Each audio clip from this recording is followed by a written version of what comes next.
Le 17 juin 2011, mes deux garçons de 1 et de 3 ans sont retirés à leur mère par l'ASE. Ils sont placés dans 2 foyers différents. Leur mère est immédiatement logée par les services sociaux et une audience avec le juge pour enfants est fixée pour le 4 juillet 2011. Non, vice-président juge des enfants, ordonnant que Léo 1 an et Enzo 3 ans soient placés à l'ASE Chanteloup-Lévin pour 6 mois. L'ordonnance vise la fragilité psychiatrique de la mère et une enquête en cours à l'égard du père.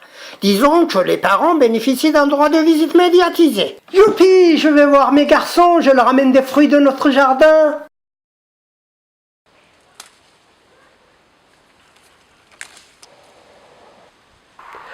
Au cours de ma première visite, Léo ne me reconnaît plus, il a peur de prendre les fruits que je lui donne. Il me fixe de son regard terrifié, je lui parle comme à la maison. Soudain, il se souvient de moi et il fait la fête. Alors, tu t'es où?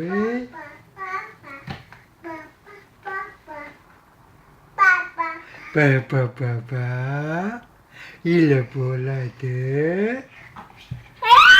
Enzo me reconnaît immédiatement, il s'écroule dans mes bras, il est épuisé. Les 3 jours suivant son arrivée au foyer, qui a beaucoup réclamé ses 2 parents. Il n'a rien souhaité faire, ni jouer ou dessiner par exemple. Il a alors beaucoup erré dans le groupe en pleurant. La présence de l'adulte ne l'a pas aidé à s'apaiser.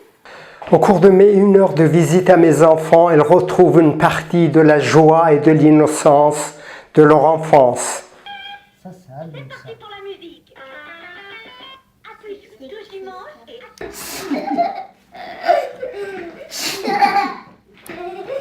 En septembre 2011, à la suite des classements sans suite, des plaintes à l'origine des placements, les sources judiciaires me demandent de me préparer à accueillir mes enfants très prochainement. Est-ce que tu voudrais venir à la maison? Kia, hein? Est-ce que tu as envie de venir à la maison? Oui. Eh ben, c'est pour ça que d'abord il est allé parler avec les messieurs, les madame. Je te rappelle, l'autre jour, tu étais à Chanteloup. Les décisions de non-lieu du parquet rendent les services de l'ASE particulièrement nerveuses.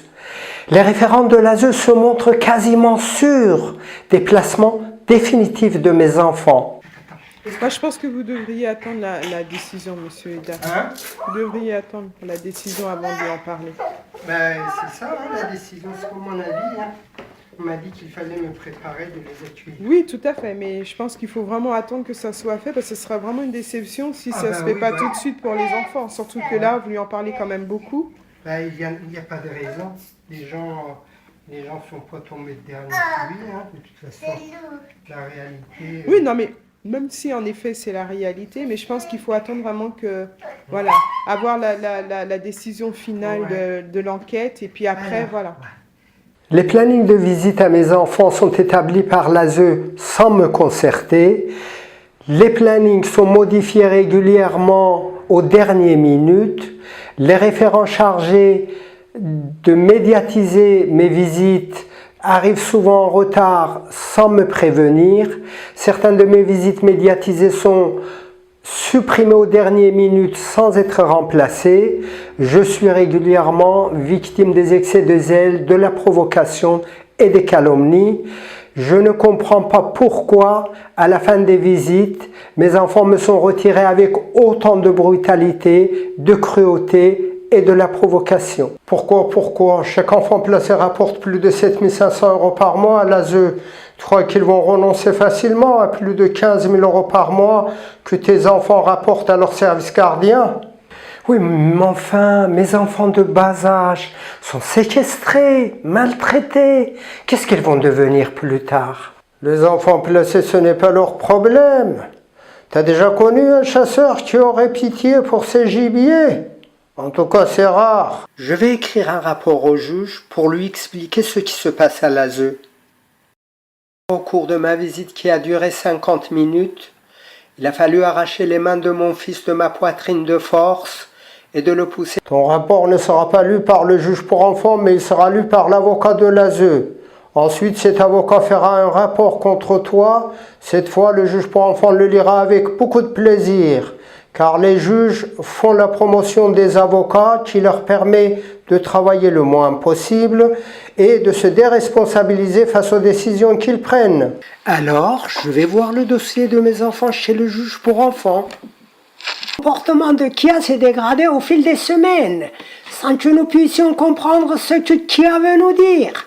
Au-delà des symptômes, l'important problème au niveau du sommeil, le malaise permanent que cet enfant montre en geignant souvent, nous inquiète et nous fait penser qu'il faudrait davantage de temps. Pourtant, les raisons de malaise de cet enfant sont très bien connues.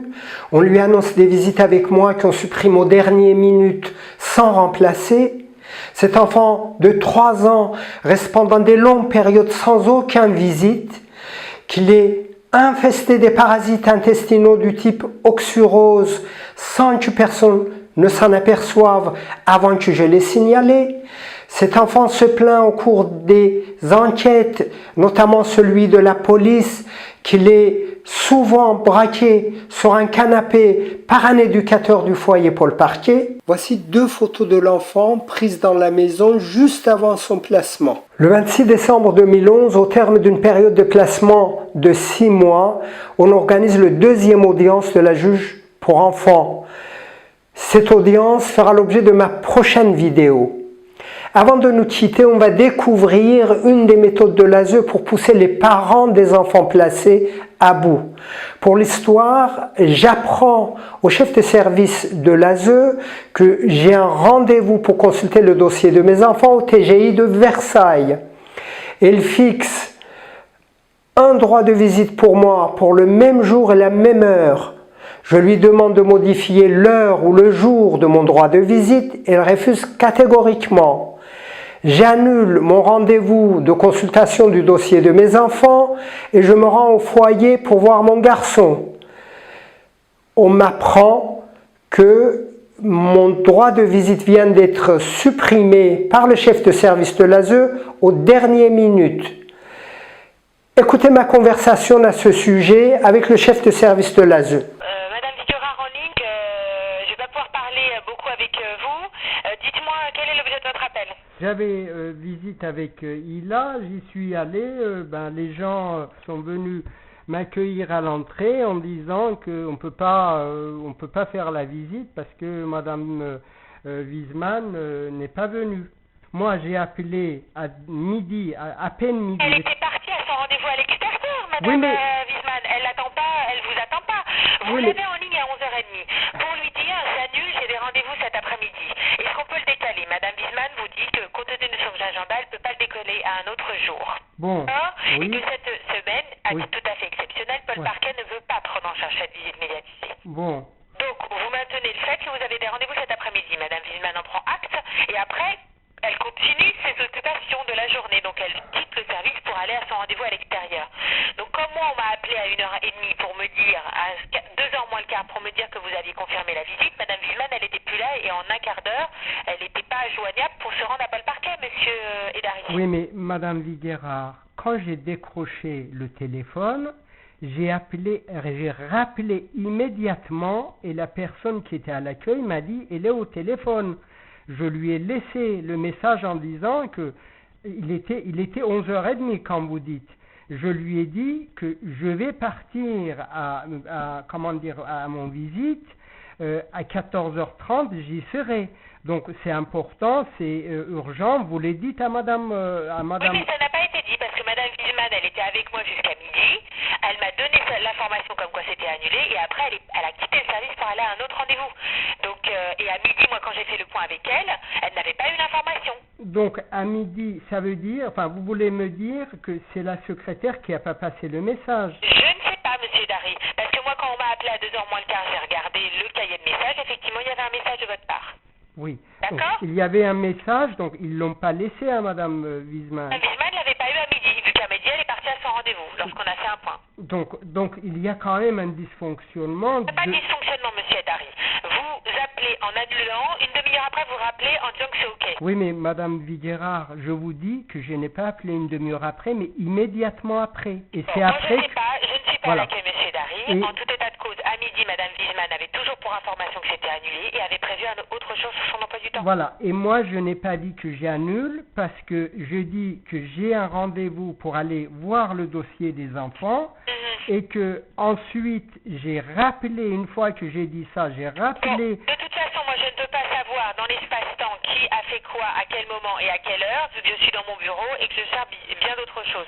Donc aujourd'hui, vous n'êtes pas content parce que la visite, vous ne l'avez pas eue, parce que Paul Parquet ne pouvait pas la dispenser auprès de vous.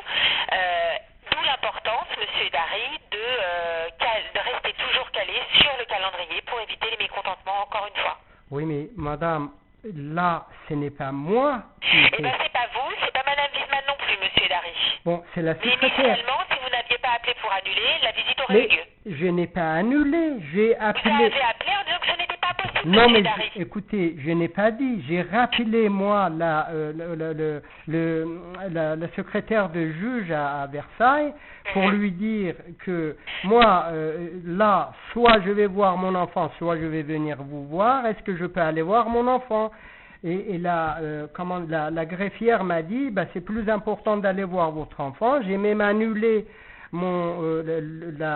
le rendez-vous que j'avais reçu pour aller voir le Je ne vais pas docteur. pouvoir parler, ça fait déjà Bon. un Alors, petit est-ce que vous acceptez de comment dire? continuer à parler avec vous. Oui, d'accord. Est-ce que vous acceptez à ce moment-là que je récupère cette semaine? Et Paul Parquet ne pourra pas faire de visite cette semaine. Et Madame Wiesmann a son emploi du temps complet. Elle est toute seule en ce moment, donc elle peut pas, c'est pas possible. Il n'y a pas de place dans son agenda. C'est ce qu'elle était venue me dire à midi tout à l'heure. Oui, donc à midi, elle vous a dit, ça veut dire que, donc, là, si je comprends bien, c'est la secrétaire qui n'a pas passé le message. Voilà. Peut-être. Voilà, En peut-être. attendant, si vous n'aviez pas appelé pour dire à Madame Wiesmann, la visite aurait été maintenue. Madame Wiesmann était au rendez-vous à 14h30. Oui, mais écoutez, moi, c'est entre 11h30 et Écoutez, monsieur Dari, on va pas 14h30, il y a du temps. refaire l'histoire, ça Voilà. s'est passé. Oui. Maintenant, clairement, si vous n'aviez pas fait l'appel, Madame Wiesmann se serait rendue à la visite comme c'était établi sur le calendrier. Oui, mais attendez, ça fait depuis vendredi dernier que j'appelle vos services et Paul Parquet. Vous avez appelé mon assistante, Madame Gouraud, quand personne... Bah, j'ai appelé. Non, mais j'ai appelé vos Et je services. suis là depuis lundi, je n'ai pas bougé Oui, de service. bon, bah, en attendant, moi, je trouve que c'est dommage pour les enfants. Oui, tout à Voilà, fait. voilà.